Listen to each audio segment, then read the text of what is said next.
Le maire de Bukavu, Ladis Muganza Wakandwa, a effectué une inspection de routine liée à l'assainissement du chef-lieu de la province du Sud Kivu. Il s'est rendu à Elakat où s'exercent les travaux d'évacuation des déchets et d'érection d'une canalisation sur la route principale de la frontière Ruzizi 2 où il a été satisfait de ces travaux. Comme vous l'avez remarqué, avec le concours de HAP, de Mama Zezi dans les environs ici, et de la province, nous sommes parvenus en une journée à dégager au moins 70%, 80% du reste du mondice qui obstruait le passage sur la voie publique. Il nous reste maintenant à aplanir ces mottes de terre pour éviter la glissade, le glissement et permettre aux camions de venir jeter les immondices.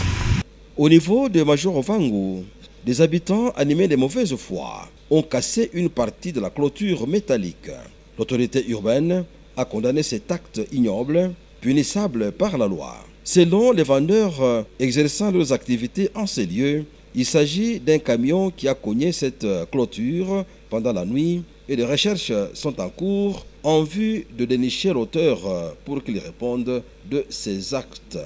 Monsieur Ladis Muganza Wakandwa, maire de Bukavu, a constaté que certains habitants entreposent des moellons sur l'avenue Père Dominique Milani.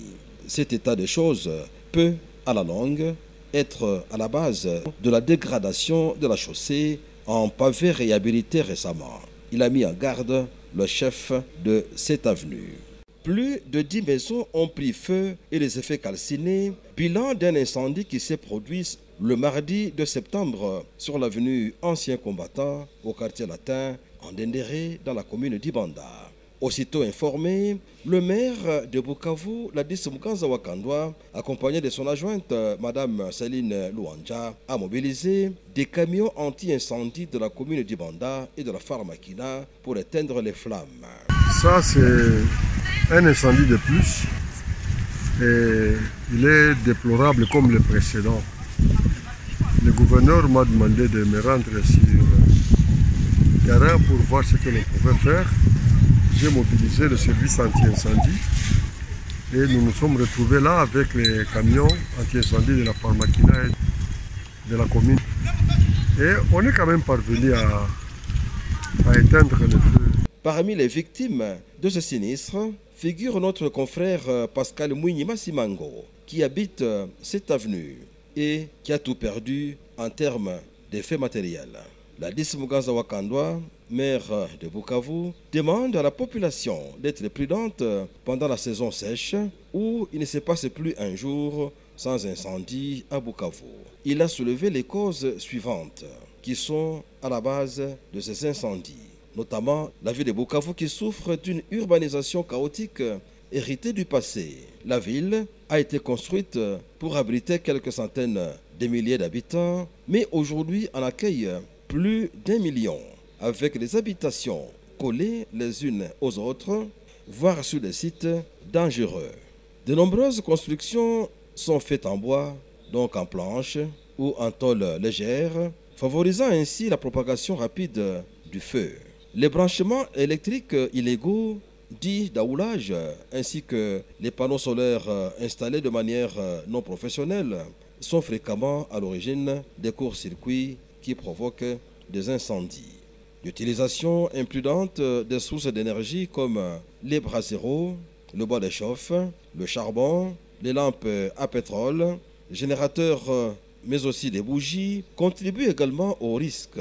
La saison sèche, souvent accompagnée d'un vent sec, crée des conditions favorables à la propagation des incendies, notamment dans les quartiers vulnérables. Les mégots de cigarettes mal éteints, les feux de cuisson non surveillés ou des brûlis agricoles incontrôlés constituent aussi des sources fréquentes d'incendies, notamment dans les zones peu desservies. Certains incendies seraient d'origine criminelle. Le cas par exemple de la collecte illégale des métaux appelés mitrailles, des tôles ondulées usagées par des enfants appelés maïbobo, parfois payés par des réseaux transnationaux. et entraînant des feux volontaires pour récupérer ces matériaux appelés mitrailles. D'autres résulteraient également des conflits fonciers, des règlements des comptes ou des actes de vandalisme.